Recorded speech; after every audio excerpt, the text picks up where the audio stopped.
Tom Clark's Main Event is a Boink Studios production. And now, on with the show. This is Daddy's show. Step off.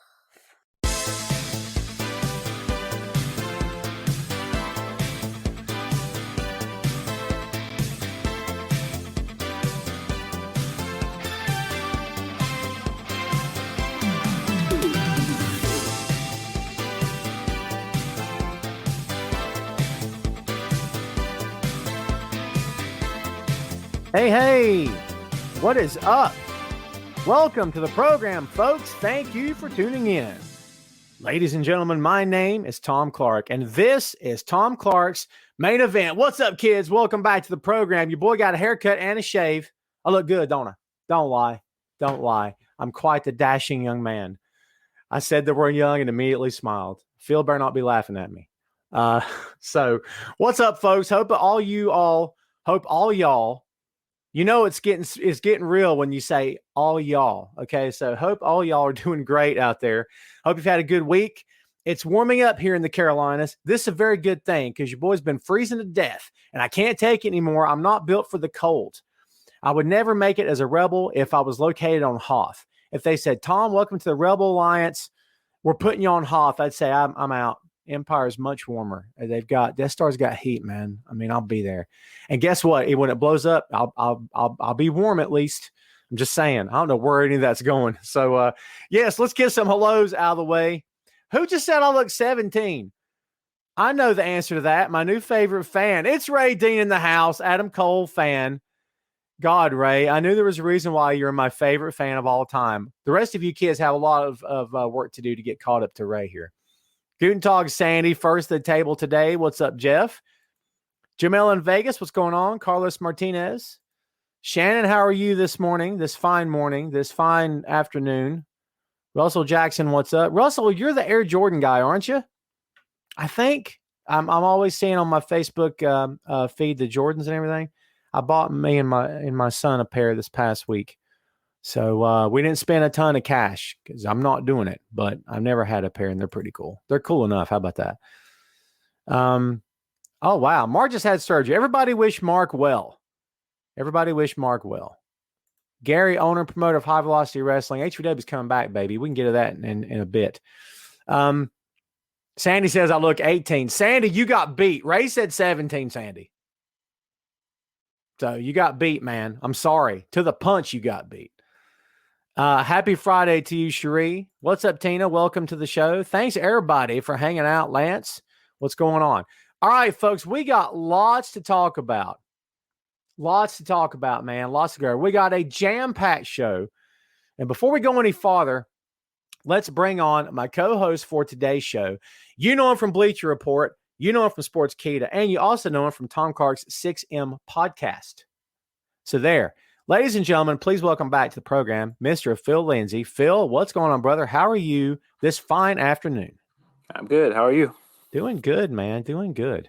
Let me get the right names in, and bam, there we are. Logos are everything. It's all about branding, Phil. You know, got a brand. So, kids, welcome Phil back to the show. Phil, you remember the kids. All you guys are acquainted. So, all right. So here we go, folks. As I said before, lots to talk about. We started talking before we went live today. And honest to goodness, feels like I'm going to say this for the show. Because he'll tell you when he and I start talking, like usually we record at 6 on Thursday, 6 my time, 5 his time. And because Phil's in Chicago, right? Chi-Town, baby. And honest to God, I'm not out of this office till 8 or 8:30. Because when we get talking, man, we just talk. This is what happens when you put two nerdy fanboys in the same conversation. We just tend to keep talking for a long time. But it's all good, man. I love me some nerd talk. I live for it, actually. The ticker is ticking, kids. All right, folks, let us get to the really big shoe. Let us start off. And no wisecracks from the peanut gallery. We're starting off with AEW Revolution. Phil's already smirking. Don't smirk, Phil. You're going to encourage the kids, Phil. Don't set a bad example for the children. We don't have to go to the ending right away. We can if you want to. Overall feelings on AEW Revolution from this past Sunday. I thought for the most part, it was a good show. It was a little long. Some of the matches ran a little bit long, in my opinion, but I thought most of the matches were good.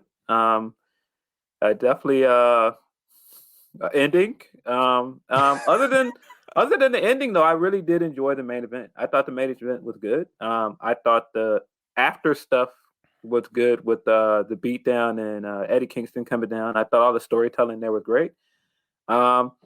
Just didn't stick the landing on it. That is the most polite way to put it. Did not stick the landing. Sugar Shane hits us with AEW's on a slippery slope, too many factions. Shane, I don't know if I would say slippery slope, in my opinion. Is it a lot to digest? Yes. We can get into that here in a bit. So I agree with you. I think overall the show was good. We're going to hit on some high points here, and I'll get your take individually on this. Some personal takeaways I have from the show. We won't go through every match. That's a whole big, long podcast. But here's some stuff I had kind of in order. Ray Phoenix, and look, maybe I just wasn't on board as a solo main event guy. Like maybe it looks like a lot of other people were, but it wasn't until the past 2-3 weeks that suddenly he's kind of turned my head and made me go, okay, I think I could see this guy working for the title. How close do you think Ray Phoenix is to going for the world title on a serious main event spotlight contendership, or is he just going to be with Penta regardless? What do you think? I think he's close. I think he looks really great. Every time they've given him singles matches, he looks really, really good. I think coming in, I think most people thought Penta was the guy that they were going to push as a solo guy, but man, Phoenix he's incredible. He is. What about Penta's line from Wednesday night about can't hold your newborn to Cody? And dude, and I don't know his name. The guy that does their post show stuff is like translating for him, and he's taking pleasure in what he's saying. Like he's acting the role.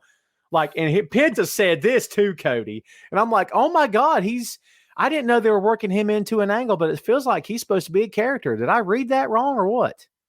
I will give AEW a lot of credit for bringing guys into their backstage segments and giving them some character. Like, I think Marv has been great. Like him just popping out of nowhere to interview people has been hilarious for the last few weeks. Like whichever week that was where Kenny and Don were standing next to the bathroom and they're talking. They were just standing next to the bathroom, like this empty locker room. And Marv just pops out of the locker room like, hey, so you guys have a comment? Like, where do you come from? Or they were at the kindergarten. He just pops up at the kindergarten. Like, where does this guy keep coming from? It's great. I don't, honestly, I love that take. I didn't really look at it from that perspective. It beats the heck out of WWE where it's always, what are your thoughts on the match? What are your thoughts on what she said? What are your thoughts going into the match? What are your thoughts on the ending of the match? I'm like, Jesus Christ. I'm like, that's all they've got. It's the same wash, rinse, repeat stuff. Very vanilla, very prop worthy. Like you just stick a broom in the spot and just have a speaker that says, what are your thoughts? And it's the same freaking interview, right? So I'll go with what you said. I think that makes perfect sense. Dane says, what's up, Dane? Penta with the translator proves that Nakamura could be way bigger based off his charisma if he had someone similar. I like that. I dig that. I think Nakamura does fine. I think his English has gotten much better. But to Dane's point, what do you think, Phil, about putting someone with Nakamura who could translate and maybe get him over to the next level? I think letting him cut promos like when he was a heel and cut him in passion in Japanese and then come and say certain parts of it in English works. I thought that worked with Asuka, to be honest, and I didn't understand why they stopped doing it. Yeah, same here. I can see it going the other way, and I'd be okay with it either way, to be honest. Mark says Swan versus Moose winner faces Omega at the next Impact pay-per-view on title versus title. I'd love to see Moose. Okay, so we can touch on this really quick because, like I said, we got a big show here. Phil, you and I both, it may have been you suggesting it first to me, that this notion that AEW is moving toward a super show. I am predicting somewhere around June or July because it seems like the mid part of the year is the best time to do it. It's warmed up if you're going to do an outdoor show. Lots of people are going to have the vaccine by then. Your boy got one this morning, kids. So be safe. Wear the stupid mask. Don't make me come over there, okay? So anyway, back to the regularly scheduled programming. But it does feel like they're moving towards Super Show at some point. So I mean, this is another step in that direction, you think? I believe it is. I think it's really smart to go ahead and unify the titles because they only brought the TNA title back because of the Tessa situation and they didn't have a champion on TV. So that's been, we're almost a year removed from that. It's time to, get rid of the TNA title again and unify the titles. I think Swan versus Moose is going to be fantastic. Really excited for the match. Yeah. Who goes over? My gut says it's going to be Moose. I want Rich to win. But I kind of think Moose is going to win, and that way you could keep the Rich rematch with Omega until later when Omega has the title. That's just my thought. I think having Omega win, because Omega's going to win. Having Omega beat Swan twice is not a great idea, in my opinion. So I think at least if you have Moose take the pin in this, match at Rebellion, you can still save that one-on-one match for later.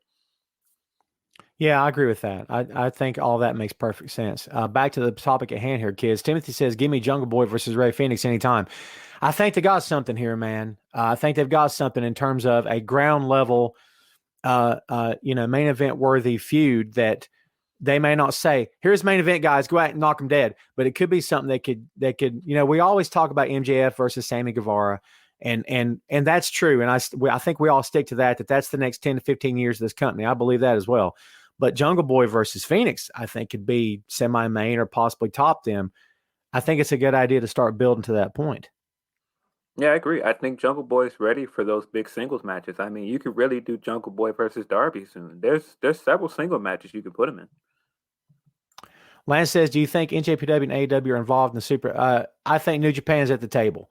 I think whatever hard feelings that there are dissipating. They've got new leadership. And I think that, look, kids, the leadership of New Japan, in my opinion, has been steadily more pointed toward, look at the Roku channel situation. They want infiltration in the United States. What's their what's their best way into this country? AEW, because Khan's already got a presence. So they would be smart to play nice with Tony Khan. Phil, I don't want to get too deep in the weeds here, but I'm going to ask you this.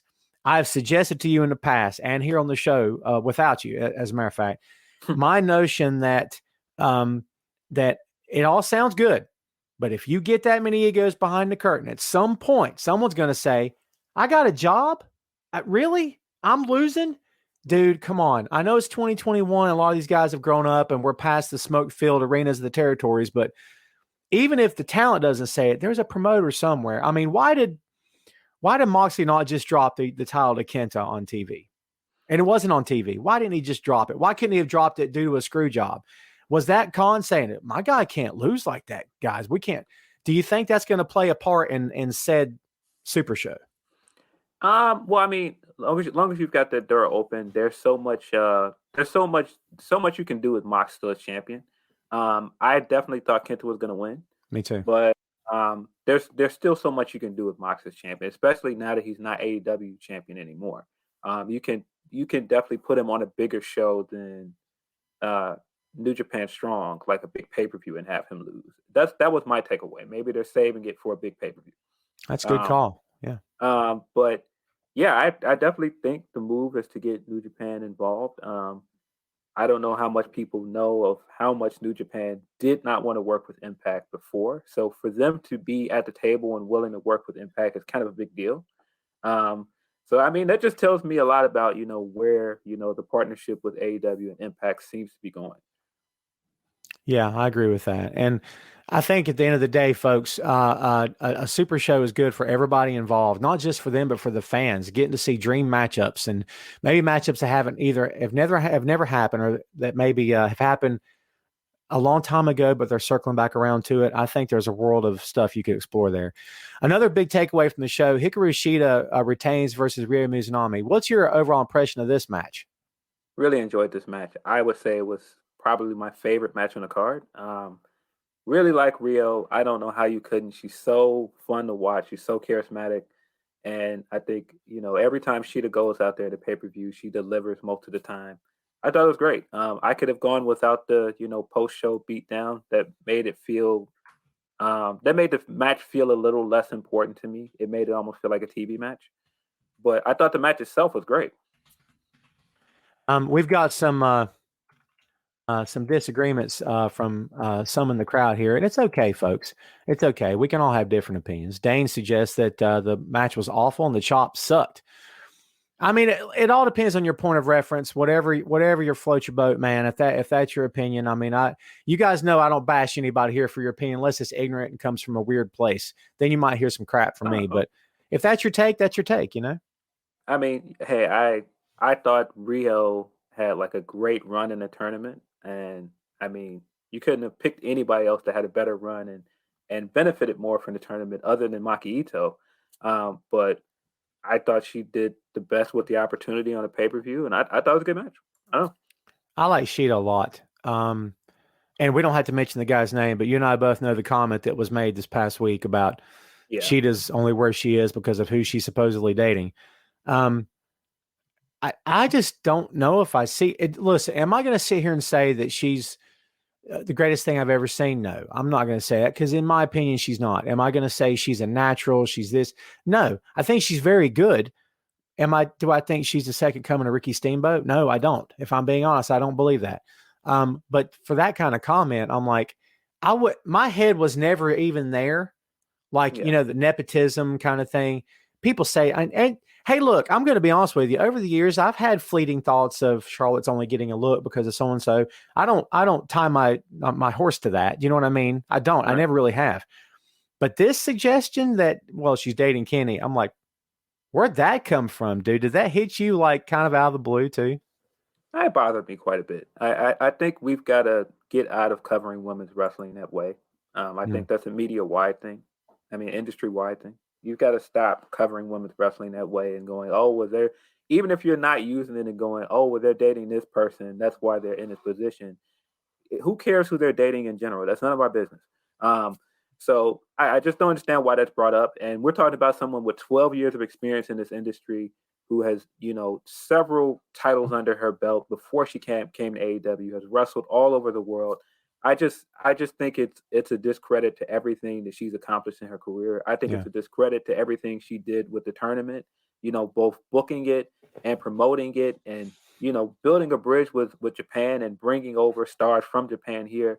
To just say that after all of that, it just diminishes all the work she's done over a month. I just don't like it. And honestly, would we even be talking about this if it were a woman booking a woman and they were involved, or a man booking a man and they were involved? Would we really even care at that point? But it's like, it's a man and woman, it's pillow talk, it's all this other nonsense. I'm like, get over yourself. And you don't even have any confirmation of it. You don't even know that it's true. That's the other thing that makes it worse. Yeah. Because I know that people kept trying to make up some involvement between him and Riho, which isn't real. It's just like this fascination with Kenny and trying to, put him next to a Japanese woman and go, the only reason he cares about Joshi wrestling is because of some fetishes.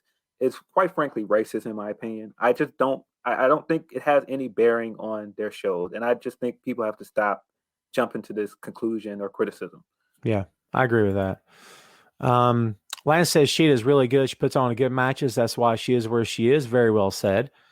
Shannon says women main eventing on Wednesday, a step in the right direction. And to Shannon's point, Shannon's the female fan, one of our female fans here watching today, Phil. I mean, I go more to the female audience when these topics, not just when these topics come up, but I want to know what they think. I want to know what their take is, because some female fans are like, I don't care about any of that stuff. I just want to watch the whole show. And then other female fans are like Shannon, hey, this means something, this means something, this means something. So I'm always interested to get that point of view. Anything that the women do, as long as they're getting on TV, they're getting the proper spotlight, is always a step in the right direction, no matter what company we're talking about, right? Yeah. I mean, I thought they did a lot of good with the tournament. I thought the tournament was great for the most part. Weren't too many bad matches in the tournament. I thought most of the matches were great. I think getting Maki Ito and bringing her over for the pre-show and Dynamite this week was great. That was a great addition to both shows, in my opinion. And yeah, definitely finally, letting the women main event next week is long overdue. Glad that they're finally giving the women that opportunity. Absolutely. Robbie's going to wrap it up for us. It's just like Seth and Becky. They both made names for themselves individually. It wasn't based on their dating. Well put. Very well put. Right. Kenny doesn't book the women's division, guys. I don't know if people are still of this. Kenny doesn't book the women's division. So We've got people in the chat right now suggesting that he is. Where's that come from? He doesn't book the women's division, guys. Tony books the women's division. So even if they are dating, which there is no proof of that, that has nothing to do with why she's in the position she's in. Does that come from the notion that he's brought these talents over and maybe is working with them in some capacity? But you've interviewed how many people in that company, inside that company, and been privy to, I don't want to say backstage conversations, but you've been told things. I mean, there's no truth to Kenny booking it, right? I mean, maybe he's worked with them occasionally, but in terms of, all right, girls, all of you answer to Kenny tonight. He's working with all of you. I think he's worked as an agent on some matches, from what I understand, but he doesn't book the matches. He said that himself. He does not book the matches. And, listen, kids, pro wrestlers are going to work you all day long. It's what they do. But at the same time, it's kind of like, we already know he's an EVP, so why would he lie? Why would he work you on something like that? Especially if he could have 100 people confirming he just lied. That's not true. He does book it. Why would you even go there? It seems kind of an odd thing to be dishonest about. I think he's involved. I think he is involved in, some of the signings. I think he's involved in like some of the coaching and other things. I mean, clearly Rio is somebody he brought in because he's friends with Rio. Yeah. And the same thing with Sheeta. I think he had some, influence on bringing her in, but that has nothing to do with the booking. Yeah, I agree with that. Let's go to the next point here. Hangman Page defeats Matt Hardy. I enjoyed this match, but I'm smiling because the lawnmower spot on Dynamite made my week. I've watched it 5 times. It made my it overshadowed the explosion or non-explosion. The fact when he walked up and said, "Hey, you got room on this thing?" And they went, "Yeah," they all swarmed in and climbed on. Yeah. And it's like, whoa, hey, there's a weight limit. As if the guy knew there's a weight limit. And the Colt falls off the thing when it takes off. Like, I'm still laughing. It was so good, man. Yeah, I don't know. I thought this match was good. But, it wasn't one of the, highlights of the show, but it was good. I really liked the finish of him almost falling out of the ring, and then the Dark Order kind of came under him like a bunch of Pikmin and pushed him back in the ring. That's good stuff. I thought that was great. And I mean, just tying it to, he had that little blurb above his name before that he was trying to save money for a lawnmower, and then he finally bought it. I thought that was good. The fact that he's all of a sudden wearing purple shirts a lot. Have you noticed that? Yeah. I thought that was a nice touch too. It's great. He made the comment that he had bought whiskey and donated some money and got all of Clint Black or Dwight Yoakam on vinyl, which was awesome. Like, just so funny. And I got this lawnmower too. And I'm like, it's such an odd thing. In terms of creativity, I'm sorry. I don't care what anybody says. I really don't. They come up with some pretty creative stuff behind the scenes, man. I love things like that. I mean, because it's different. You know what I mean? Yeah, I think all of the quirky stuff is what made NXT so fun when it first came about. And just quirky characters like Blue Pants and like the Vaudevillains, all of that stuff is what made it interesting. And I think that's kind of the same thing here. The Dark Order started as a bunch of dorks, and it didn't work because it was like they were taking it too seriously. But once they started having fun with it and committing to it, it got better. What I want to see is there's a spot one night where he saves them or they save him again, and the heels have been run off, and they're all, popping for the camera. They're all going to leave, and Hangman's in the ring with the mic, and just as they're about to leave the ring, he just, without looking at him, then goes, "Ask me again." And everybody stops and goes, "What did he say?" And he's like, "Ask me again." And then they turn around and say, "Okay, will you join the Dark Order?" And then he says, "Yes." I would love that. Even if it's only for a brief time, I think we're leading to that, man. So fun. Let's go to something else that was pretty darn fun. Very different. I'm going to be honest with you, and I'm not saying this, it's AEW. Tom's going to say this because it's Sting. For me, this was my favorite cinematic thing so far. I enjoyed Taker and AJ. I did. This to me was fun. The different camera angles, the crazy stuff Darby did.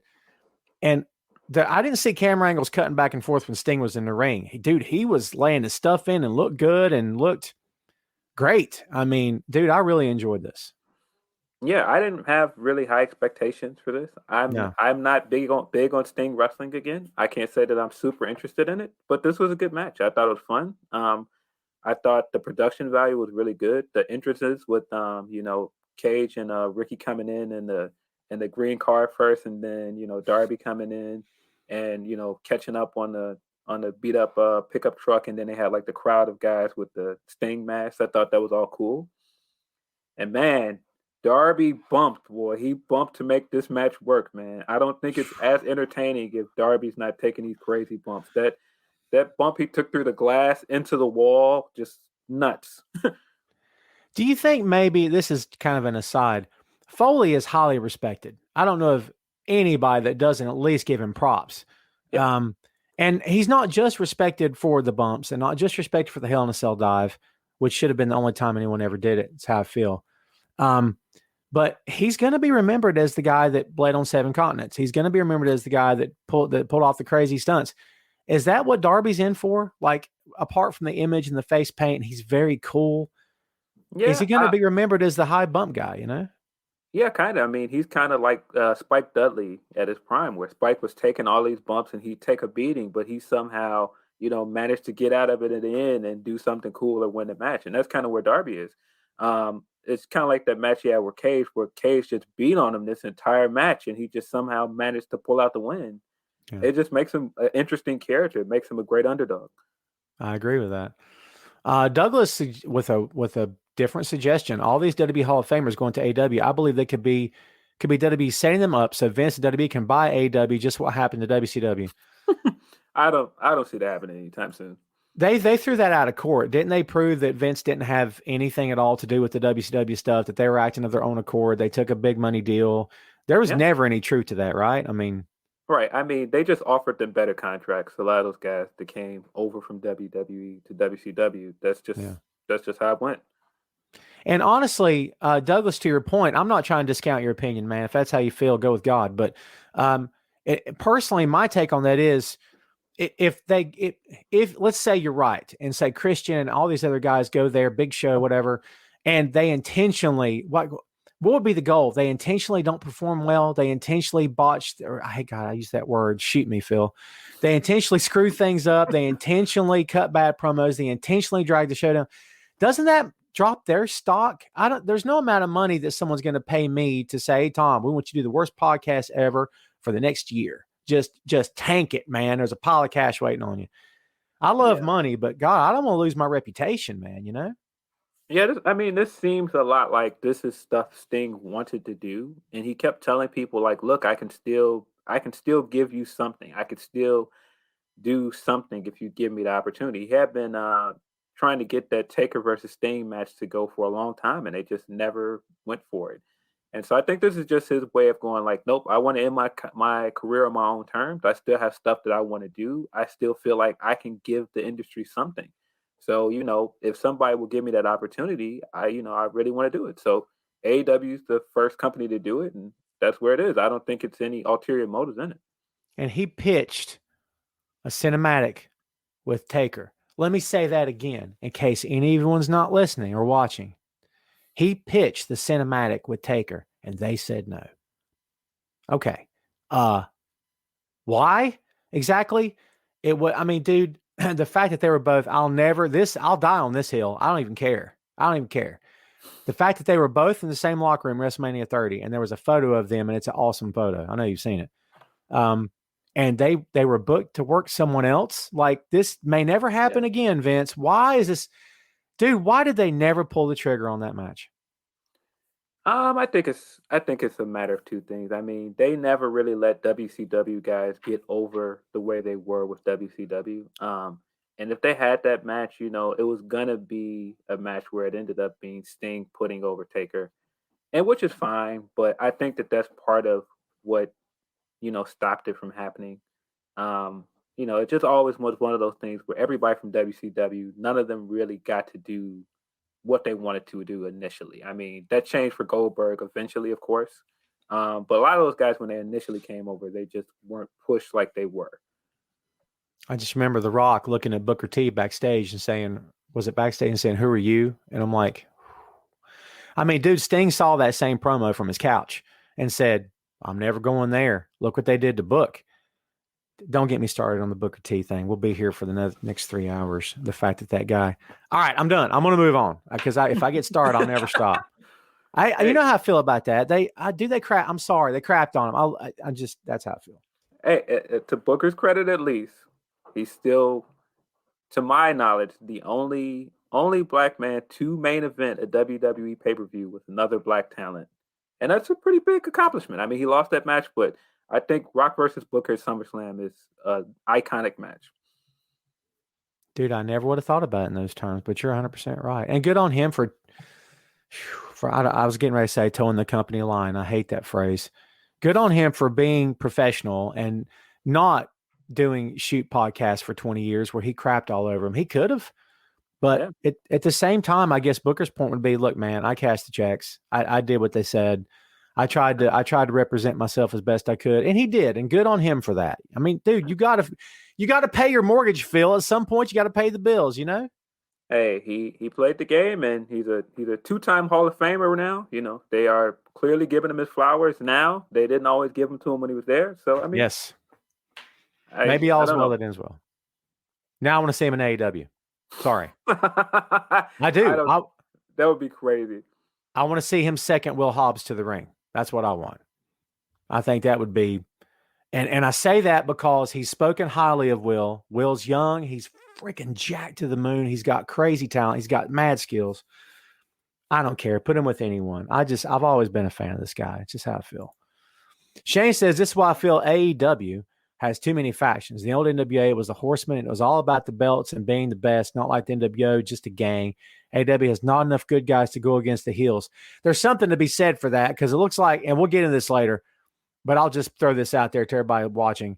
It looks like Inner Circle's all turn face, which is, I don't even know why you would turn Jericho face ever. But looks like they've done that. Since we're talking about Sting, Phil, people have asked for this. It's Sting! It just takes forever, doesn't it? I had to pick the one that's really long. I could have picked the longer one. Whoever wanted that, there you go. We'll circle back to the Inner Circle stuff here shortly. You know I'd get here eventually. Omega retains versus Moxley. We already got your take on the match. Let me tell you what I thought about the end. They covered it on Dynamite. You talk about a fumble recovery and running in for a touchdown, in my opinion. If you're a wrestling fan, you care enough to digest this content, and you didn't just turn the channel and say, I'll never watch wrestling again. How many people ever actually do that? Kids, be honest with me. Be honest. No. I mean, chances are you consumed what you saw on Dynamite and said, okay, that's pretty freaking funny. I love Eddie. They fixed it. It's fine. I'll get over it because I said it. What do you think? Yeah, I mean, there's a lot of stuff to like about this match. I don't want people to come away from this going, oh man, that explosion was crap. So there was nothing to like. There's a lot of stuff to like about this match. Mox coming down in a studded leather jacket like Onita was really, really cool. I think some of the bumps in this thing were great. Like the Mox's crimson mask in this thing looked gruesome and awesome. And stuff like the exploding bat spot were great. But yeah, this explosion was complete and utter crap. And it was like when it was happening, I was laughing so hard at it that I couldn't even get past the fact like, no, this is really bad. It just was just hilariously bad. It was Shockmaster bad. It was just like one of those things where it was going to be so memorable just because it was so crap that it was like you couldn't even really get mad at it, in my opinion. It was just like one of those things like, I love wrestling. Wrestling is just it's just so stupid sometimes. So, you know, when they made it work, in my opinion, I think using the excuse that Kenny just botched the bomb, it works because we've seen this guy with like a big over the top, you know, welder's outfit on, and he's just sitting there banging his fence with a hammer. Like, he doesn't look like a guy who knows what he's doing. No. So that explanation works. It's, you know, of course you can say, of course, like, you know, that's an excuse. That's not what really happened. Of course we can, but it's wrestling, folks. I mean, look, an exploding barbed wire match is intrinsically silly, guys. I mean, it just is. It's intrinsically silly. Do I think that the finish was crap? Yes. But do I think people are taking it a little bit too seriously? Yes, they are. Yeah. So I think being able to fix it with something as goofy as the Mox and Eddie promo this week, it works. I mean, getting Omega to come in and make fun, mock the countdown, and roll all over the mat is hilarious as well because it's not that serious. It's a it's a death match. It's silly pro wrestling. You went into the match knowing it was called Exploding Barbed Wire Death Match. I mean, when you know that going in, if you're expecting, Shakespeare in the Park, you're going to be really upset because you're not going to get that. I mean, up front it's gimmick. Up front it's play acting. Up front it's just all hoo-ha and nonsense. Shannon says only Mox and Kingston could save the ending. I agree with that totally. And had one of the guys that rushed in just gotten Eddie's ear, and I don't know if this even happened, had just gotten Eddie's ear and said, Eddie, play it off. Play it off. They're telling me for you to play it off. It didn't work. And then Eddie would have got up and said, okay, all right, good job, Kenny. You fooled me. Good job. Where's the explosion? That would have saved it in a heartbeat. Now, of course, that's me playing armchair quarterback. It is what it is. So no sense in dwelling on it now. Dane says the match was great, but the ending hurt, obviously. Dane, unfortunately, a lot of people are going to share that opinion, not be able to let it go. I hope they let it go because, I think it would be fine. I think it's fine right now. I don't get it. Timothy says, me, one of the diehard AEW fans, here the ending was not what I thought, but questions for both Tom and Phil. Is Eddie Kingston turning babyface now? Yes, and more yes, and I can't get enough of Eddie Kingston. I don't care what they have him do. I love it. I mean, if this was all a vehicle to, get Eddie Kingston face turn and to get a Moxley tag team, I think it was worth it. Yes, they did not stick the landing, and there was a way to make it look better. But I think, once we get Mox and Eddie rolling as a tag team, it won't matter. Won't matter. I agree. It kind of reminds me of, I was going to say a buddy cop film, but neither one of them are the straight guy. I mean, I guess Mox could be. Mox is still a rebel. Kingston's more of a rebel. They both would badmouth the captain and just show up with cigarettes hanging out of their mouths and haven't shaved in 3 days. So it's an interesting cop film, but I'm here for it. I'm freaking here for it all day long. They have such natural, because they're friends. I mean, just imagine sitting on the couch with your friend and the way you guys rattle back and forth off of each other. And to everyone around you, you're like, are they acting? Like they're really funny. That's who they are, Yeah, the only thing that makes this, a little bit of a disappointment is they're together and they have this partnership with Impact. If OVE was still a thing and we could get Kingston and Mox versus Callahan and OVE, oh man, that'd be a great feud. Wow. I'm not a Callahan fan. I've said that on here, and I've never said it disrespectfully. It's just not my bag with him. I never wished him harm or anything crazy like that, but I've just never really been a Callahan fan. But I agree with you. That match would be fun, to say the least. Sandy from Germany just said, let's talk WWE. I don't get that request here much on the show. Usually it's, can we just talk AEW now, Tom, for God's sake? So let's go ahead and get to the Blue Brand kids. 3 SmackDown takeaways of the week. This is from me personally, and I'll hit you rapid fire, Phil, and see what you think. New Apollo. I watched that promo, and number one, I like it. But then in the moments in between when he's delivering the lines, I saw, and maybe I'm overanalyzing, I saw a little bit of uncertainty as if he's trying on a new coat or, driving a car for the first time where you're like, I don't know how this handles. It's almost like, don't quote me on this. It's almost like he's trying it on and maybe, I don't know if I feel this, I'm going to make it work. I mean, what's your impressions of this already? I've got some issues with this Apollo stuff, man. I like that he's getting a new direction. I like the heel turn. I don't know why he has to all of a sudden, jump into I am a proud Nigerian as a heel. I don't know why he could be a proud Nigerian as a face. I don't understand that. I don't understand the use of the accent. It's clearly not a real accent. It just doesn't work. He doesn't need the accent to do this gimmick. I don't understand the accent. The accent just seems out of place. Yeah, I doesn't make any sense to me either. I thought Uhaa Nation was an interesting name. It set him apart. They'll never Yeah. use the word nation because of John Cena. They'll never use that. The only times you use that word is for Nation of Domination and John Cena. And since Cena, I don't think they'll bring it back. And I think that'd be too much of, oh, well, that reminds me of John, pal. So he's going to be Apollo Crews from now to the end of time, more than likely. And let's be honest, he's probably just going to be Apollo. Yeah. So well, they tried to take his last name before, right? And you're right. Back. Yeah. I don't know. I don't know.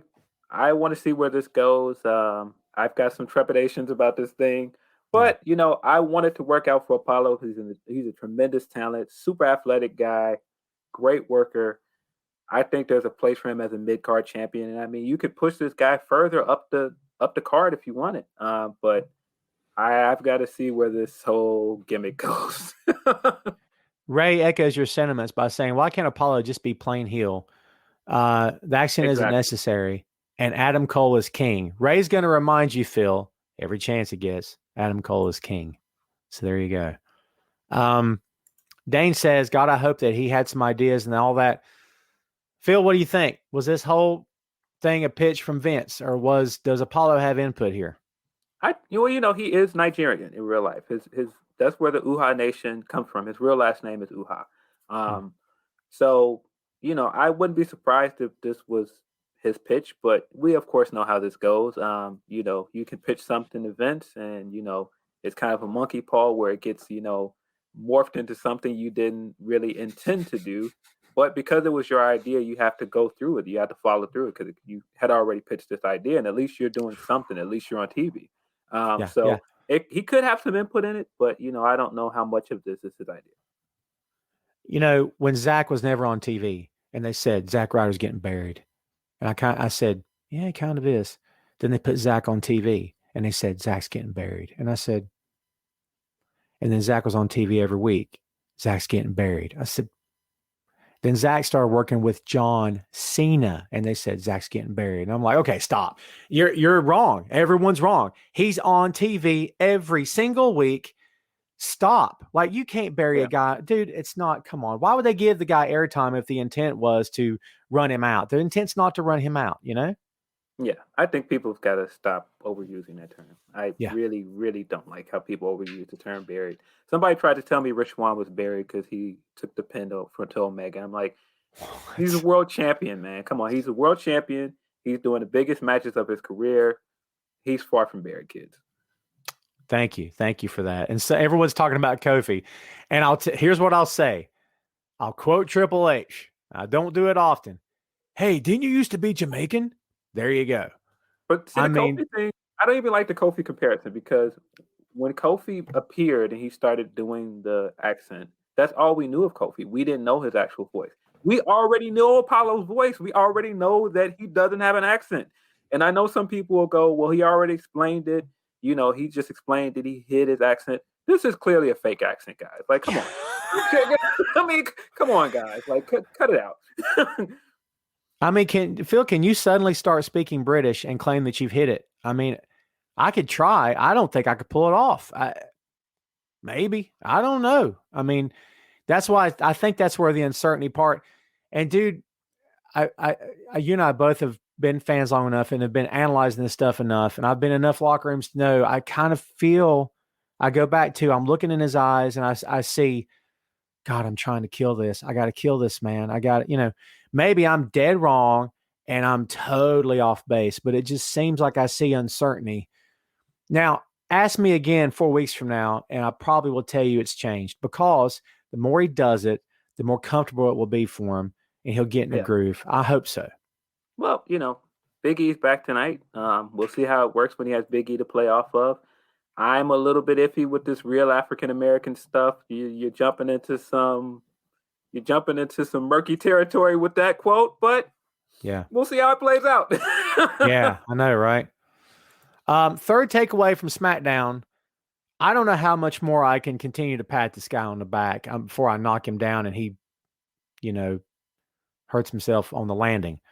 Jey Uso continues to impress. I mean, people, Daniel Bryan versus Jey Uso in the cage. Look, yeah, he worked Daniel, and Daniel can work anybody and make them look better than what they are.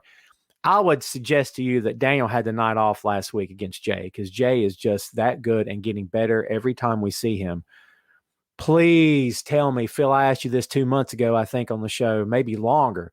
Please tell me this is leading somewhere good for Jey Uso, and not just when they're done with this, they'll push him back to his brother, and then we'll see him jerking the curtain occasionally on SmackDown. I think there's a way to do something really interesting with him. It might not be a title win, but I think you can still do something interesting with Jay, because he's been phenomenal ever since they started this stuff with Roman. I think there's a way to bring Jimmy back and maybe have them have a one-on-one feud that leads to them teaming up again.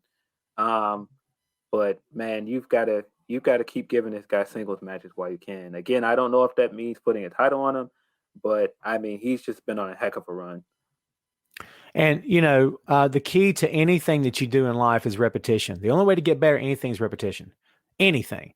So, I often go back to the Punk shoot interview on Cabana's podcast because I reference it a lot. You know that, Phil. But the comment he made on that, where it's like, well, you're not a proven main event. Say, well, how do you know? Why don't you give me the chance? Because every time you give me a chance, I throw the ball, catch it myself, and run it for a touchdown. That's kind of what we're saying here. How do you know until you give the guy a shot? Yeah, and I mean, I think the thing is that the start of this whole thing, Jay is kind of the other guy in his tag team, because Jimmy is the more known guy in terms of promo work. Jimmy has, to me, he stands out. Like, he always stood out. When I could always tell them apart, which one is Jimmy. So now Jay has kind of made his own lane, and I think that's amazing. And it reminds me for some reason, and listen, everybody can relate to this in some form or fashion. Remember when everybody here was 18 and you had a conversation with someone in your family, your friends or whoever, or people older than you. Hey, I need some credit. I don't have any credit. How do I get credit? Well, credit card would help. Cool. Can I have a credit card? The company says, nah. Why? You don't have any credit. Wait a minute. If I'm trying to, you see what it's kind of like it's a catch-22. How can I get there if you want, well, you have to prove yourself. Let me. Can't do that. Well, then what am I doing here? Yeah. I have to assume a lot of this is Roman and putting him in good opportunities. And it's worked out fantastically well. At this point, I can't wait for Jimmy to come back and see what they do with it. And Dave just asked a question. Dave, I couldn't answer that, but Jay has already alluded to it, right? He's already basically said the Usos are coming back. So, well, I mean, he's working out. He already looks like he's getting reps in, and he's moving around on that leg. So it should be only a matter of time. Yeah. We'll see what happens. So here's my third takeaway: Daniel Bryan versus Roman Reigns at Fastlane. Before we get into the nuts and bolts of this, what do you think this accomplishes for either guy? What are we doing besides, hey, we need Roman to work somebody, let's just put Daniel in? What's this going to do for either guy coming out of this going into Mania, you think? I think it's going to be a good match. I think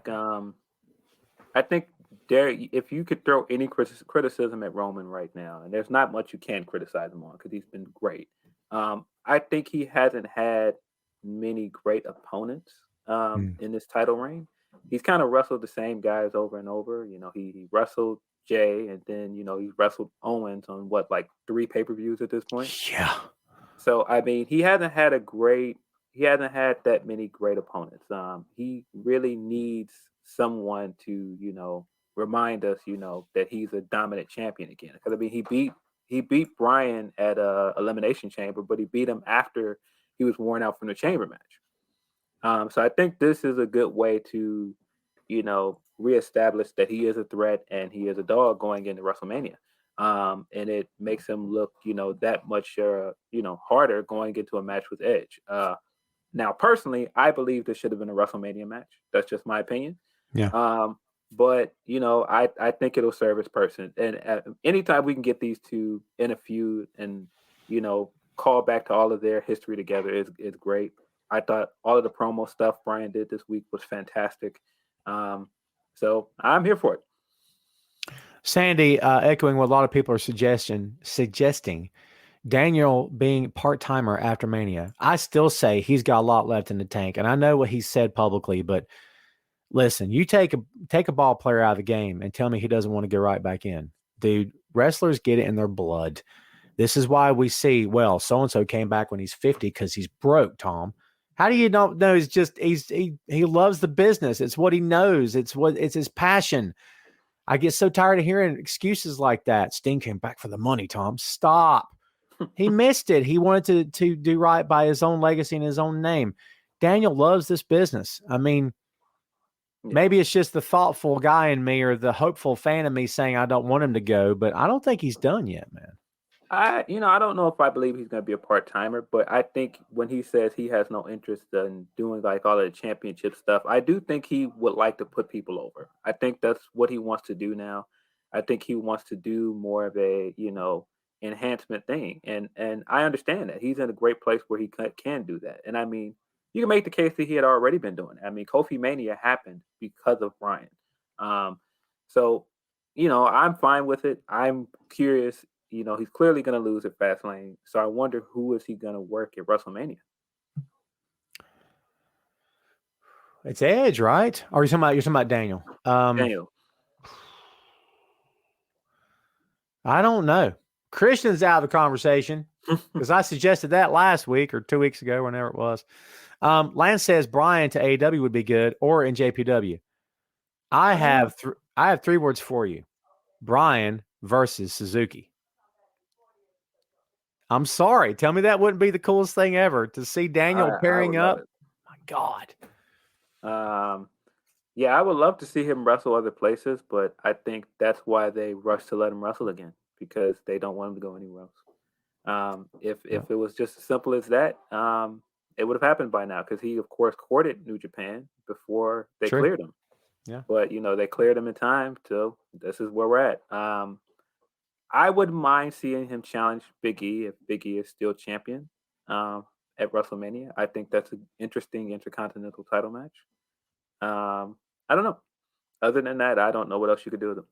I think you could do a best of 7 with those guys like you did back in the day with like Magnum and Nikita and who else? Eddie and Benoit and who else? Did I get that one wrong?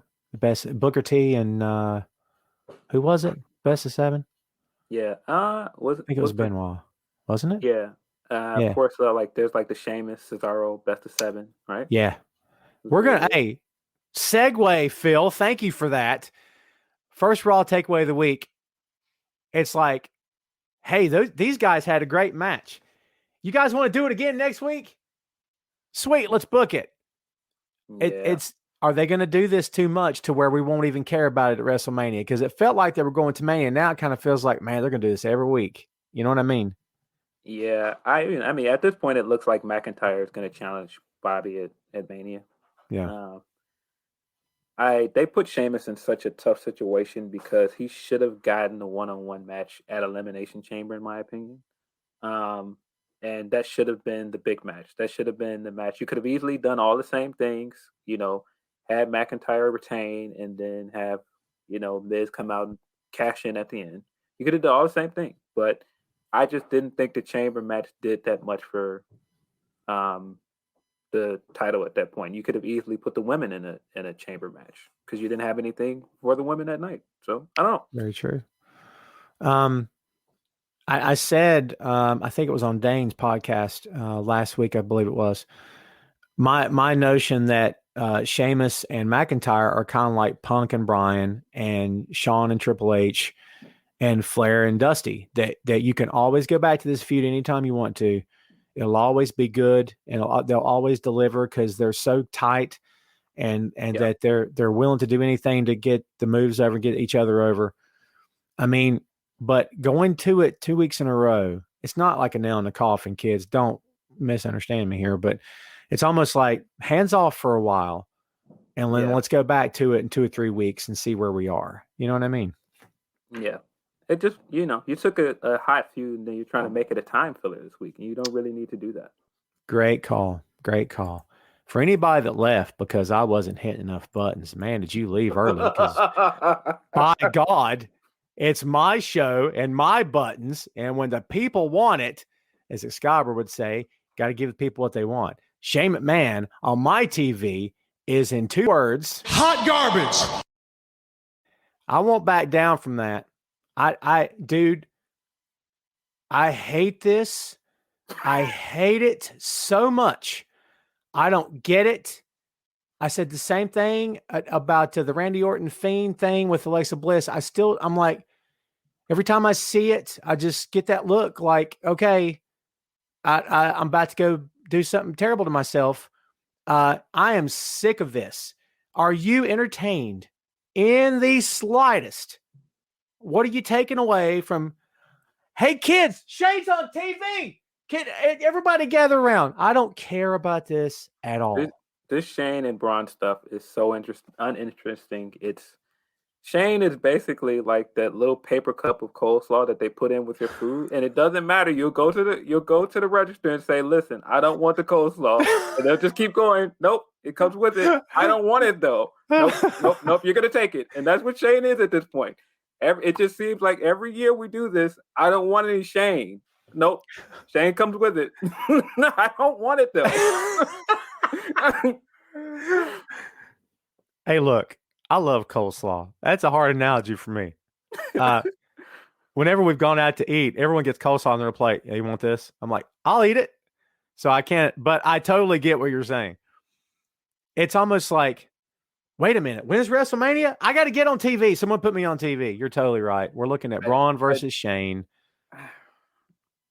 Yeah. What is the big need to put Shane McMahon in WrestleMania? And whose call is it to put the 50-something-year-old guy who's not a wrestler? I mean, God. I think at this point, they have, convinced the roster, and they've even convinced themselves at this point that wrestling Shane is an honor.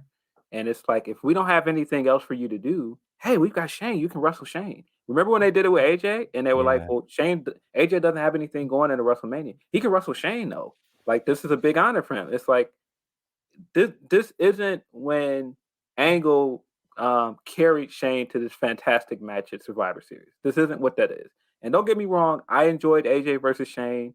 Shane works in certain things, but the novelty of continuing to let this guy wrestle and continuing to push this farce on us that is a great thing, it has to stop. It has to stop. There's no, I don't get it. Just so Shane can fall off of something tall. I don't. Yeah, I mean, just get it. Yeah, Braun is gonna do something crazy to him, and he's gonna take a huge bump, and there's that. Will says it's not hot garbage; it's dumpster fire. Will, unfortunately, I don't have a dumpster fire button, but I got this one. Hot garbage. I can't hit that enough for this because, my God, I totally feel it. I don't think I've seen one person in the chat disagreeing with us at all. So, yeah. I go back to the Punk podcast because I like to reference it. I told you, I warned everybody here. I'll go back to it. Remember his quote when they're in the office in the meeting, and Vince says, "Well, it is a main event. You're working Triple H." Wait a minute. What? That's how they're pitching it to him. Well, AJ, you're going to get to work Shane McMahon. Like, it just goes back to the notion, the fact that the McMahon family is the star of that program, of every WWE program. In their minds, they're the stars. They're why you're tuning in. They're heat magnets. They're ratings magnets. They're draws. Okay. Yeah. I mean, the other Punk quote from that is, so who's going over in this match? All right, well, who's coming to work Monday? Right. It's like, who's going over? Well, Brock. Why? I love that bit. Speaking of Brock, another segue. I'm getting good at this. I swear to you, Phil, on my life, if I say it and drop dead, it's going to be a bad day. I may or not say that. I swear to you on this fan. I got a fan here on my desk, and I need this fan. It gets hot up here. I swear to you on the life of this fan, I think we're looking, and I've had no indication to tell me that this is true. And I know the window to build to Mania is narrowing every day. I just think the temptation to put Brock Lesnar against Bobby Lashley in front of 20,000 fans in Florida is going to be too much to resist. Am I wrong on this? I really think that should be the match. Lashley has been pushing for that match since he got back. They should be doing that match, but I don't think Brock's coming back. I don't think we'll see Brock until we've got like major crowds back. That is my guess. I don't think 25,000 is getting Brock out of bed. Good point, actually. I would have thought it would be enough for the company to say, how much money you want again? Here. Yeah, I'm sure it's enough for them, but I don't Yeah. Robbie says Shane is like the annoying little brother trying to hang out with the cool kids, asking, can I be your friend? The cool kids try to ditch him. I think Shane's always been that kid. He's the rich kid. Yeah, he's always been the guy. Hey, guys, look, I can jump off things. I can't wrestle as good as you, but I can jump off this tall thing. What's that move you do? I'll take it. I'll totally take it. Just don't ask him to hit anybody. You'll regret it. Because, if the goal is to bruise the air, he can do that for you. Come on, man. You talk about the best work punches in the industry? Oh. And everybody gave the Dark Order a fit over that one spot that lasted 0.3 seconds on Dynamite that time. But no one gives Shane crap over punches that he can't throw to save his life. Come on. We got to do better, kids. Everyone do better. Let's talk about ratings. This week's Smackdown, 2.166 compared to, he's up from 2.05 last week. Raw is about the same, folks. We always give you the ratings. It's up to you whether or not you care about it. Let's go to a big headline, the big headline. This had to have been one of the, if I use the word convoluted, it will be weird, and I don't want to diss it because I enjoyed it, but there's a lot going on this past week's Dynamite. A lot of stuff happening seemingly at one time. They're like, we got to stick a lot in this moment. Like the Omega and Christian and the Kingston, it felt like a lot at one time. This felt like a lot at one time. So much for a 4 horseman style gimmick, because now there's like 5 or 6 of them. Phil, from a real world standpoint, because the real world has a lot to do with pro wrestling. From a real world standpoint, why would any heel, regardless of the amount offered to them to join this said faction, trust MJF, who has betrayed everyone he's ever come into contact with in that company? Why would Tully trust him? Why would anyone trust him when they know he's a turncoat? Is this thing already off to a weird start for you? Well, there's 2 things here. So Tully and Sean would absolutely trust MJF because MJF turned on the guy that they hate. They hate Cody. So they would side with him because not only did he turn on Cody, he got one up on Cody. So of course they would side with him. And if you're looking at like FDR is just basically going where Tully goes. Their manager. Sure. So that part of it makes sense. The whole having him basically swerve us, double swerve us, because it made it look like that he was trying to infiltrate the inner circle and throw Jericho out. That's where it looked like this was going. And then we've got Sammy coming out playing the GTV and going no, he's been lying to you all this time. And then we think that of course that Sammy and the rest of the gang are going to jump MJF, and then he's got his ace up his sleeve. So I was confused because I was wondering, okay, so what if they did side with him and beat up Jericho? Did he always just have the ace up his sleeve, and he was always going to turn on all of them from the beginning? That was the only thing I was confused about. Yeah, that would have been even more. Yeah. Gosh, man, I really want to like this, but I think we talked about this before we went on the air today. I don't get the point of from where I'm sitting, Jericho and the Inner Circle are face now, which if the goal is, hey, we want MJF and his crew to be the top heels, okay, fine. Then how do you create a top heel? You turn them on the top heel. How do you create a top? All right. You either take the top heel and turn them on the top baby face, which is what they do with Okada every other day in New Japan. They did it with Dusty. They did it with, John Cena. They've done it. It's a tried and true method. How tried and true is it that we want to create top heels? Let's turn them on the top heels. It's worked. We've seen it countless times in the past. Is it going to work here? Well, I think it works in a sense that it makes it reminds us that, you cannot trust MJF. That's the only reason it works. As far as turning Inner Circle face, I think Sammy's been long overdue for a face turn. He basically was face anyway at this point after leaving and coming back. I think Proud and Powerful need to be faces at this point. And I think they need to push them as a dominant tag team. I think making Jericho a face is a mistake, not just because he works better as a heel for what his character is. All the real life stuff, nobody wants to really root for this guy at the moment. He just looks like a jerk at the moment. Nobody really wants to root for him. And the same thing with Hager. Nobody really wants to root for him. So I don't understand why. I don't understand why you try to turn those two guys face. The thing that's interesting about it is, I don't know if you realize, a year ago after Revolution was when Inner Circle basically did the same thing to Mox and powerbombed him through a table. And so a year later, Jericho is getting powerbombed through a table by a different up-and-coming heel stable. Good call. You reap what you sow, right? So, yeah, I just imagine Hager trying to get a pop as a face. Yeah. It's weird. I use the word convoluted. I like the fact the Inner Circle sticking together. I do like that because they do work well together. Santana and Ortiz can be babyface like that. Yes. They're funny, they're entertaining, or they can be hardcore, but they don't have to be. It works. Sammy is your top babyface earner in the company years from now. I believe that. Like the same conversation we had about Taiji Ishimori is a babyface waiting to happen. So Sammy, for as cocky as Sammy is, much as we love to hate him, he's your Ricky Steamboat at some point in terms of white meat babyface. He just looks like it.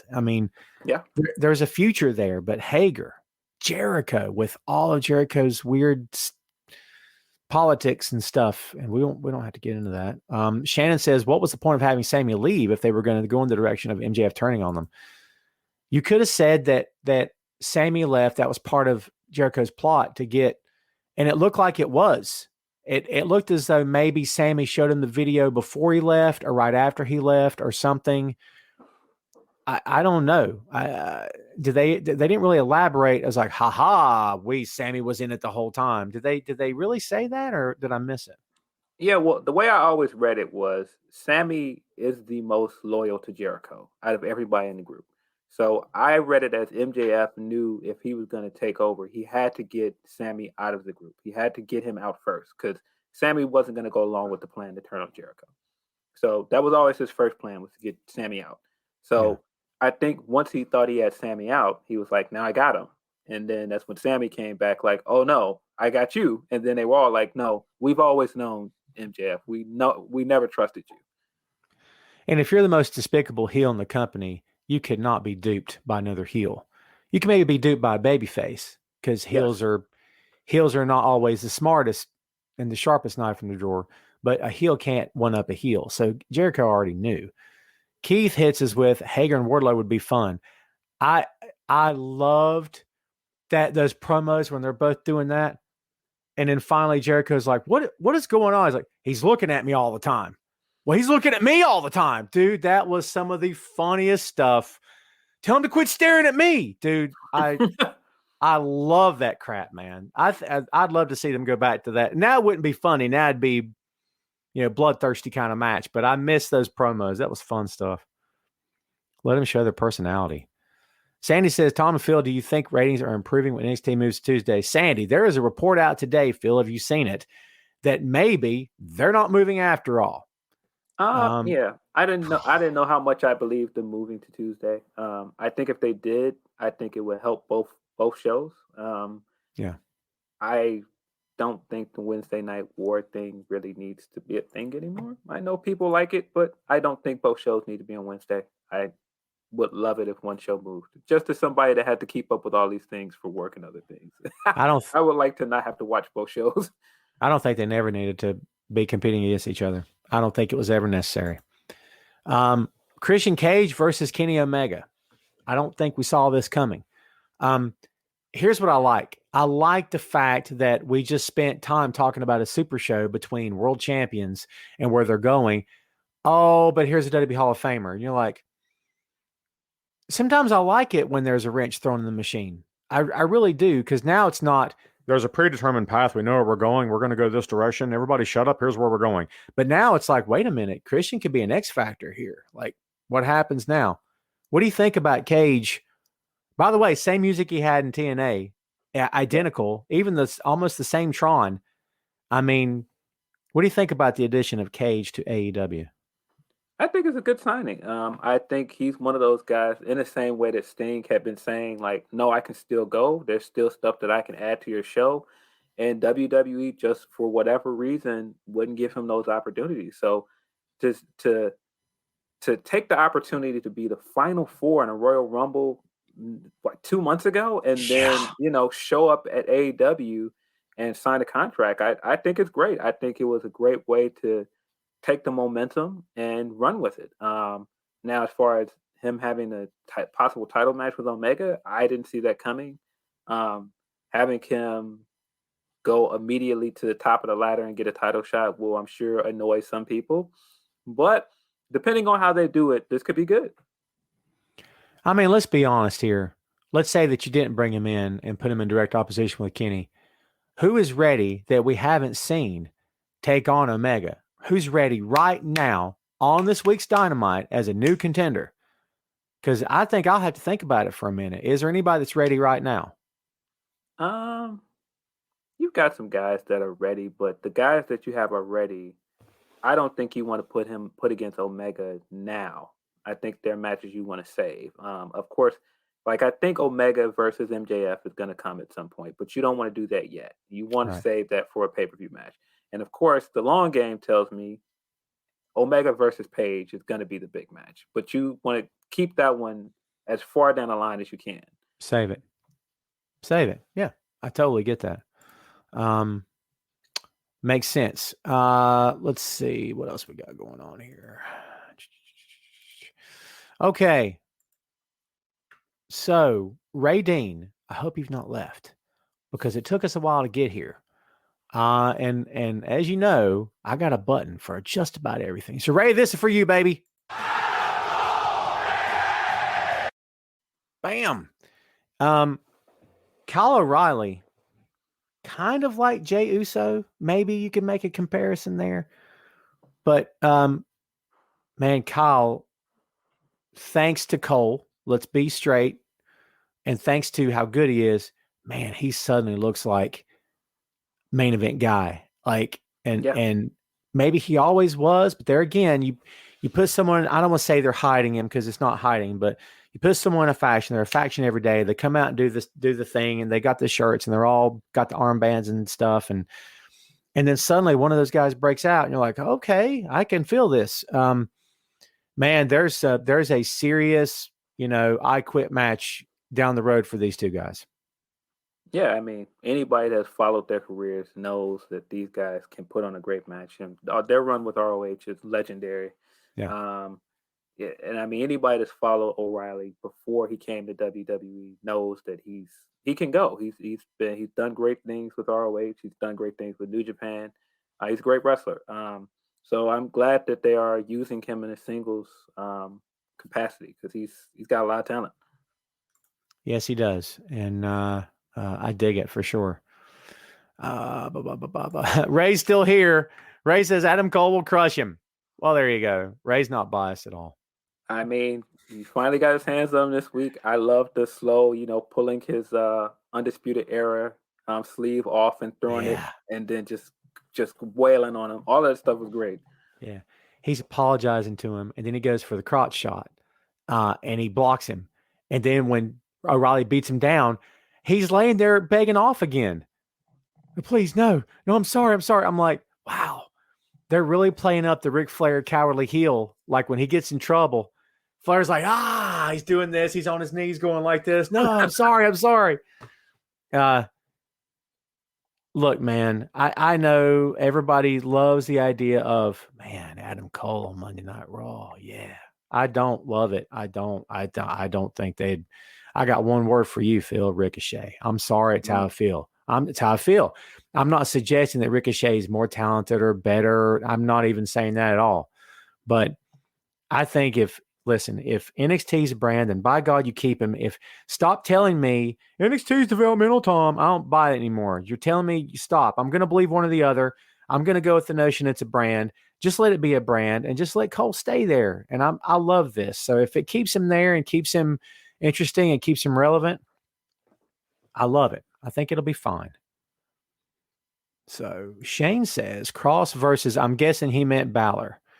Cross versus Balor, absolutely. Man, you see Cross stand next to Finn Balor, and oh my God. Like, I knew he was jacked, but oh my God, I think he's more jacked than he was before. Yeah, So, I mean, you're talking about a guy that completely, rejuvenated his career. I don't think we've seen Finn Balor put on a bad match in over a year. I mean, he's I been agree. phenomenal with NXT. All of his matches as champion have been incredible. Yeah. I think this is one of the best runs of his career. Ah, man, he's just doing great work. And when Cross takes it from him, I worry about what happens next. Yeah, I don't know. I mean, I would love it if he got a match on the Mania card. I think he deserves it at this point. But at this point they've put him. I don't know what you do at this point. I don't think he's going back to the main roster. I don't know. Yeah, that's an interesting topic. We'll wrap it up with this, folks. You and I talked about this before we went on the air today. What's your take on, and I like the bit. It's a good bit. I'm going to do the bit for everybody to see, all of you. Hey, look, you guys got screwed last week. You were robbed. And here's these belts that didn't exist before just now. You guys are heels, but you deserve this because you were screwed last week. By the way, you're heels that cheat. Here's these belts because by God, you deserve it. You guys cheat all the time, but here's these belts. Dude, wouldn't this have made more sense for a babyface tag team who have been consistently babyface who get screwed every week? Like it's the Midnight Rockers versus Rose and Summers, where every time they get a shot, they lose. They're consistently screwed, and then are like, you know what? I'm tired of this. You've earned these belts in some form or fashion. Here they are. Why do this for heels coming from a babyface GM? None of it makes sense. None of No. it makes sense. The way that they were screwed last week makes no sense. You screwed the heels in a heel versus heel match, basically. And you screwed the heels that were on your brand with a GM that isn't on your brand. Yeah. It doesn't make any sense. The whole screw job made no sense, and you made them sympathetic. Then you come out this week, and instead of just giving them a rematch, you go, okay, well, we're going to create new titles for you guys. Okay, well, if you were going to create new titles, why didn't you just award them those when they won the Dusty Classic? It just doesn't make sense. And then so you award them these titles and go, okay, well, this is because you got screwed over by Adam Pearce. By the way, we know you got screwed over, but you have to defend the titles in 20 minutes. Why? Right. You just gave them a reward for what happened to them, and then you basically screwed them by putting them in a title match, and then they lose. Yeah, this was terrible booking. I'm sorry, but it was. This was terrible booking. You immediately made your titles look like they didn't mean anything because you just gave them to somebody without them basically having to earn them. And then they lost them within minutes. So it just felt like you even rewarding them to them didn't mean anything. It didn't make any sense. And this is not a blanket statement. So please, God, don't anybody give me examples where I'm wrong. You can if you want to, I guess, if it makes you feel better. But for the most part, heel versus heel does not work in the long term. It just doesn't. You can do it as an attraction match. It's a grudge. It's an old problem dating back a month or two. People want to care about what they're watching. And heel versus heel, as Phil just said, it feels pretty smart. He didn't care. I don't care. You got to make me care about this. And if I don't care about the match, I'm not going to care about the outcome. I'm not going to care about what they do next week if they continue to go along the same lines that were going before. I mean, if they had babied out in that match, if it had been clear that they were babyface, and it's like if Regal had come out and said something to the effect of, the three of us have never really been on the same page before, but I see the effort you put in, and you showed me something last week. You got up and you did right by the fans. You did right by the match, and you helped the referee up. You did something to show me that you're turning the corner. I think you've earned this. I could have bought that a lot easier, you know? Yeah, and it makes sense if you are using the screw job as a vehicle to turn them. But you did the screw job and you reward them the titles, and they come back and they do the same cocky, we beat you all, we earned these titles, we're better than you all. It's like, but what? Yeah. We beat all of yous. We beat all y'all. And I go back to that. It was so stupid. So It was so stupid. yeah. I didn't like anything about it. I mean, and don't get me wrong, I love Shotzi Blackheart. I think Ember Moon is great. I think putting the titles on them is fine. But if you were going to do that, you should have saved that for down the line and done that maybe at you got 2 pay-per-views coming up. You've got 2 nights coming up for TakeOver. Do that on one of the nights of TakeOver.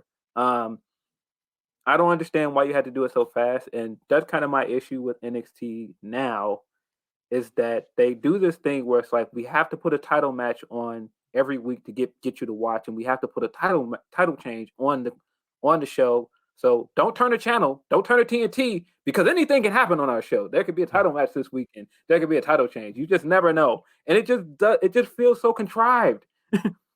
2 words that tend to go together quite a bit: hot shot booking. See, I didn't say hot garbage. See, hot shot booking, because they're doing it all the time. I have 2 interesting takes here that I'm going to put up here because it's worth conversation. Keith says, I actually disagree. This makes the tag matches more interesting, and Moon and Shotzi got screwed in the tournament.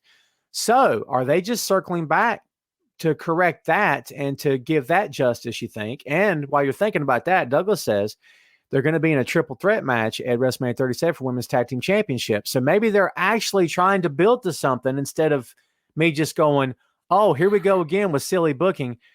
I mean, the end destination looks good, but how you get there is weird, right? Okay, so here's my thing with that. If that is your take, you're going, but we're trying to reward Ember and Shotzi. Why did you give them the titles to begin with? Why did you just not have a match for the vacant titles? It doesn't make sense. Rewarding them with the belts just to have them lose does not make sense. It doesn't. Yeah. You could have easily just made this a match for the vacant titles.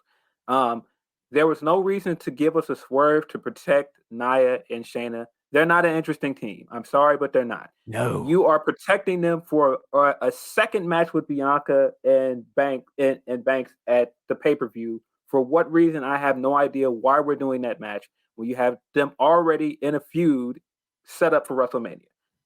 What is the point of protecting Nia and Shayna for that match? I don't see. I just don't get it. It doesn't make sense. Yeah, no, and here's what I'll say about the tag team of Baszler and Jax. These are not the bad A's that the company tries to get you to believe they are. I'm with you. They're not. This is if Ken Shamrock team with the great Khali. I'm sorry. I'm sticking to that. Then they paired Reginald with him this week. Right. I don't get it. I don't understand what they're doing with the women's tag division in general. I think that there's a problem here in general. I think that they continue to push us wrestlers that are slapped together in tag teams instead of just establishing teams and making us care about the division. It's been a problem for months, and it continues to be a problem. I just don't understand. I don't understand why it's so hard to book tag team wrestling. Women's, especially. Yeah, I don't get it. Sandy says in the history books, Kai and Gonzalez are the first NXT Women's Tag Team champ. Yeah. I mean, if less than 24 hours. Yeah, less than 25 minutes or whatever it was. Yeah, it's yeah. Kids, here's one of your favorite moments. Well, almost. Ratings. We don't have to spend any time on this, but wow. The Shaq episode gets them 934 this week, which was the follow-up episode from Revolution. They got 743. Now, it should be noted, they still beat NXT. NXT held still, even with all the big stuff they had this week. They lost 1,000, which is nothing, dropping a bucket. Let's just be honest. And if and when, until the moment that these shows split up, these ratings are not going to move for anybody. They're going to be the same, probably for both companies. It's not helping the business. It's not helping fans. It's no longer entertaining. Like you said, let's just let this go, for crying out loud. This one-upsmanship is obviously not working. And AEW, though I don't agree with Cody when he said that they're destroying NXT every week, they are consistently winning. I don't know how you can be NXT / Vince McMahon and be okay with losing. He's not okay with losing, period. I mean, I don't know. It's more about stunting AEW's growth than it is about winning, right? So, absolutely. Yeah. Open 4 time, kids. Then we're going to take this home. We've kept everybody way past their bedtime here. So no one's had a nap. So there you go. What's the open floor stuff you got for us? Sandy, I love Jordan Devlin. Let me tell you something, kids. If you only know Jordan Devlin from NXT, WWE, NXT UK, you're missing out. You got to go watch Jordan Devlin from OTT in Ireland. Yes. God's sake, the video packages alone for him and Walter are absolutely phenomenal. That David Goliath, they alluded to Mike Tyson in his prime. Kids, go watch those freaking insanely done vignettes. They're freaking great. Dude, I think Devlin has been misused since the day he got there. Yeah, you could easily put him in a world title picture. I think he's been great other places. I think it's been time to get rid of this interim cruiserweight title thing. You know, they made the best of the situation with COVID, but I think it's time to make a single cruiserweight champion. And I think they'll get there. Shane says NXT lost the ratings because no Cameron Grimes this week. And if you don't like that, you can kiss my grid. I love that. It's worth it for the picture alone. I love it so much. That's good stuff. Ray is always trying to hit us with hip-hop stuff. Every time, Ray, with the hip-hop stuff. Rob Bass or Father MC and Phil, will LeBron win MVP? At this moment, I don't know how you can say that LeBron is MVP when you've got guys like Embiid playing some fantastic basketball. Jokic, the Jokic is playing phenomenal right now. He's almost averaging a triple-double. You've got that Steph Curry kid, playing fantastic. I don't know if LeBron is in my top 3 right now for MVP. I think that there are other guys playing better, personally. Did you just call him that Steph Curry kid? That's pretty good. There's just this kid that, people thought was washed, and he came back and now putting up 50-point games and all this other crazy stuff. I think he's got something, Phil. I think he's got a future in this league. What do you think? I think he's got a future in this thing, man. I think he might be going somewhere. Keep your eye on that Steph Curry kid, everybody. That's good stuff. What else you got for us, kids, before we get out of here today? Open floor means whatever you want to talk about. Let's see. Timothy says, I'm happy Scorpio Sky is turning heel. Yeah. I like it. I was a little bit concerned that they jumped to the title match so soon after he won the match on Sunday. I thought you could have let it breathe, and by putting it immediately the next few days, it kind of made it obvious that Scorpio is going to lose. Yeah. But if this leads to another match down the line and they finally, give him some singles gold, I'm here for it. Everybody's saying he's going to the moon. Shannon points out he's going to buy the moon. Well said. I like that. I'm going to present an opinion that's not always popular. And in the world of WWE, everybody goes, God, they've got too many belts. There's so many belts in that company. Kill the belts. There's too many titles. I'm going to submit to you that there's not enough titles in AEW. I think they need a second set of tag belts, and they need another singles title. Because no matter how good Scorpio Sky is, I mean, if he doesn't get the TNT title, in a lot of fans' eyes, that will be a failure. And I don't think it's fair to assume that for anybody, but only so many people can hold the world title. Only so many teams can be world tag team champions. I think you need secondary titles more than what they have right now. Am I crazy? I can see them needing another singles title. I think there's only a matter of time before they get a trios belt. They've got enough 3-man groups there that they can do it. So I think a trios belt would be phenomenal for them. Oh, I love that. Because they've got enough factions they can. Oh, my God. That's good stuff.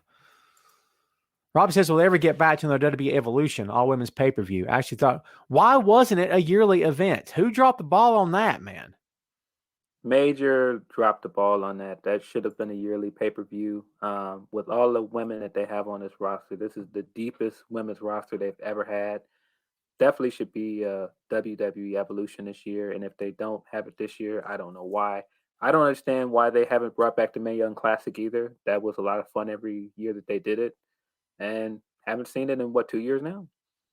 Yeah. I don't know. Sugar Shane says, who you got, Stevie Ray Vaughan or Jimi Hendrix? Stevie Ray Vaughan would say Jimi Hendrix. Jimmy would probably say Stevie Ray Vaughan. I can't pick that. That's like, I don't even know how to compare that. It's too tough, Shane. It's too tough, man. We lost Phil for a second, kids. Phil, we can't see you. Can't hear you either. Hey, at least it happened at the end of the show. I've had technical difficulties with folks before. They disappeared 2 minutes in. So it's all good. We'll see if he pops back up here, kids, before we take this thing home. We are kind of at the end of the show here, everybody. Mark says, why couldn't they give him the Eli Drake name? Because LA Knight, the name is trash. Because Vince has to own the name, Mark. That's why. Because they already have Drake. They already have Drake, don't they? I think. Don't they already have a Drake? Yeah, they're not going to do it. They want to own the name. While he's there, he's LA Knight. I disagree with it. I think it's hot garbage. It is what it is. We're going to take Phil off of here until he pops back in. Hopefully he'll be back here in just a scoosh. Yeah, I hate it too, but to his credit, he's doing the best he can with it. That's all you can hope for. He's going to make the best of this, regardless of what they call him. I don't get too awful wrapped up in names. I don't like it either. At the same time, he made the choice to go there. If you make the choice to go work for Vincent Kennedy McMahon, then you have to know. You have to know who you're getting in bed with. They know. You think Drake doesn't know? He totally gets it. He's not under any illusions as to the contrary. He knows who he's getting in bed with. Drake Maverick. There you go, Timothy. Thank you. I forgot. Sandy with James Drake. By the way, kids, if any of you follow my stuff other than the Wrestling Rumor stuff, you know that High Velocity Wrestling is coming back June 5th. HVW Proving Ground. We're limited to the number of tickets. We're limited to the number of people we can have in the building, but we're still going to come back. Phil is back with us. Yeah, I think my screen timed out on it. Just no worries. Yeah, dude, that happens to me sometimes. Like after 2 or 3 hours, suddenly the TV will pop up and go, "Hey, are you still watching Netflix?" Yeah, and I'm like, "Yeah. Why wouldn't I still be watching? I haven't. What do you mean? Am I still watching Netflix? Like, I don't know if there's a way to turn that off, but I can't stand it. Gets on my nerves. Let's see. Ripley to Raw. Ripley to Raw. Oh, Phil. What do you think about that? Rhea Ripley coming to Raw. Is that before Mania? Or is that happening? They've teased it. I think it's before Mania. I think. I would wonder what is she doing at Mania at that point. I mean, it seems like the match would be a rematch with Charlotte. I don't know what's going on with the title. It sounds like Asuka's going to be gone for a minute. She has a concussion, which is unfortunate. Yeah. Yeah, I'm with you. We'll see. Keith says, before you jump to that, Shan, I agree with you. Raw needs her. I think any brand needs Rhea. I think she's very good. Yeah, I agree with you. Keith asked Ethan Page in AEW. I'm going to be honest with you. I'm not familiar enough with his backstory and his work, but he looks good in the ring already to me. I mean, it seems like a good signing for them. I think it's a great signing. I really like Ethan Page. I liked his work with Freelance. That's a indie promotion here in Chicago. I think he had some great matches with Kylie Ray. I really liked his run with the North, with Impact. They're a great tag team. Yeah. That's right. So I think he's got a lot of potential as a singles guy. I think he's a great signing. Can't say enough good things about him. Timothy asked, Tom, are you doing a March Madness bracket? Phil will tell you, as will I, that we're not really college basketball guys. We did the 2-part 6M podcast of Jordan's Bulls. We both kind of admitted that. It is what it is. I live in the Carolinas, where Jordan called home and came up at UNC, and I'm still not a college basketball guy. I don't have a bracket, Tim. I'll be straight with you. I don't have one. By the way, if you've not listened to those 2 episodes, in my opinion, they're 2 of the most fun episodes we've ever done, because Phil had the chance to fanboy out like crazy because he's in Chi-Town, and I had the chance to fanboy out like crazy because I got to relive memories of watching the Bulls in high school. So we both got something out of that, and I think they're fun episodes. So go check them out. By the way, before we take it home, Phil, I made a decision. I usually do a preview video for the rest of you here watching and who appreciate the 6M podcast. First of all, thanks. I appreciate it. Second, next Tuesday's episode is going to be the Wyatt family. New episodes drop every Tuesday. Phil and I recorded this not long after John Huber's untimely passing.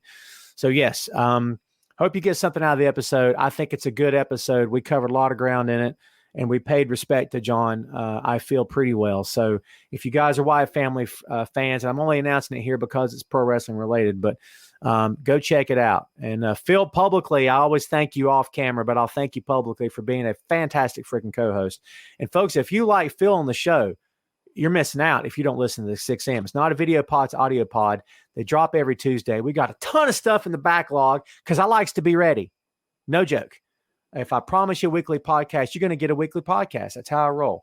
So yes, please go check out the 6M. I'm giving you 2 more before we take it home because Phil hasn't ate lunch and neither have I. I'm just guessing. I've had 2 cups of coffee. Does that count? Maybe. Cherie says, Rhea before Mania if Asuka does come back before Mania for a feud with Charlotte. Do you go back down the road of Ripley versus Charlotte and not put Ripley over? No. I think if you're going to do that match, Rhea's got to win it. I wonder if that means we're doing a triple threat because Asuka's technically still champion.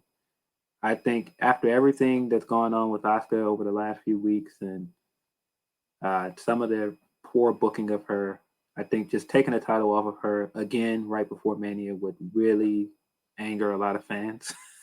I don't think they want to do that. Yeah, I agree with that. One more, kids. William, you're up to bat. You're swinging for the fences. Was MJF heel turn the best this year so far besides Roman? And what direction AEW they're going to take with MJF and the group in the future? I'll jump in real quick. It was pretty good. It was more explosive than Roman's turn because Roman's turn was done very subtly, right? We just kind of saw Heyman sit next to him on the couch that night. But we'll see where they go with it.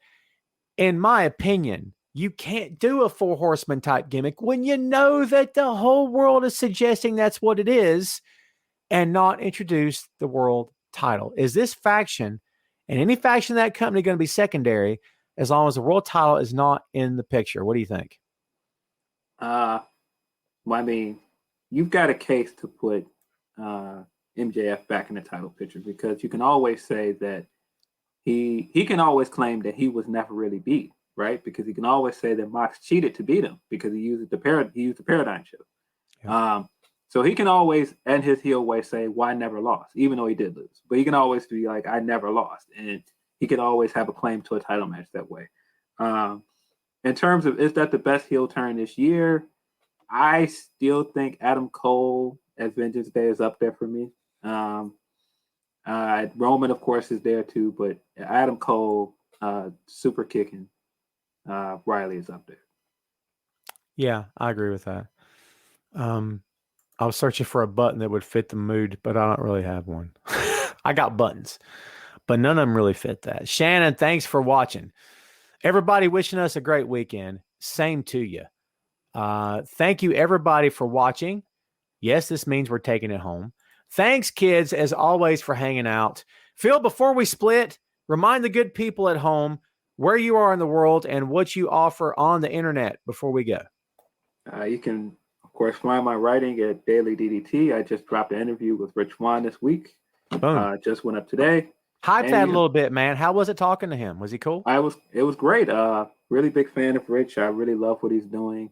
I don't know. He had that crazy injury maybe a year or so ago, 2019, where he didn't think he was going to wrestle again. So he talked about that, talked about the retirement segment, of course, talked about the storyline with Eric Young, talked about the big match with Chris Bay, and of course, the upcoming match with Moose and a chance at a rematch with Omega. Nice.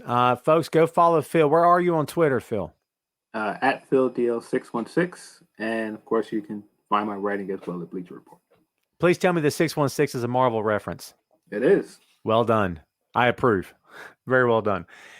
Listen, go look up that stuff, man. Support Phil. Well, we like to support our writers, man. guys like us do these shows, and honestly, this main event, shocker for you kids, is not exactly bankrolling Tom over here, okay? So we do this for the love of the business. I think Phil would admit he's not getting rich off this. None of us are. So all we ask is for your clicks. All we ask is for some feedback. And it's okay if you don't agree. Not going to ruin my day. It won't ruin Phil's. But go check him out. He's a great writer, excellent podcaster. So please go support the movement, support the cause. We need people like you in our corner. I think it's important. And I think that if enough of us support the cause and put out good content versus clickbait, and you know who you are, okay? If do right by the business and what we all stand to gain something from it in the end, if nothing more than just a community of people who get together and talk and enjoy each other's company. If that's all we're doing, it's something. Okay, man, that felt like a soapbox moment. My apologies. Let's get out of here. Phil, thank you as always, man, for joining us, man. I do appreciate it as always. Thanks for having me, man. Yes, sir. Phil's going to hang tight. Kids, thanks again for watching.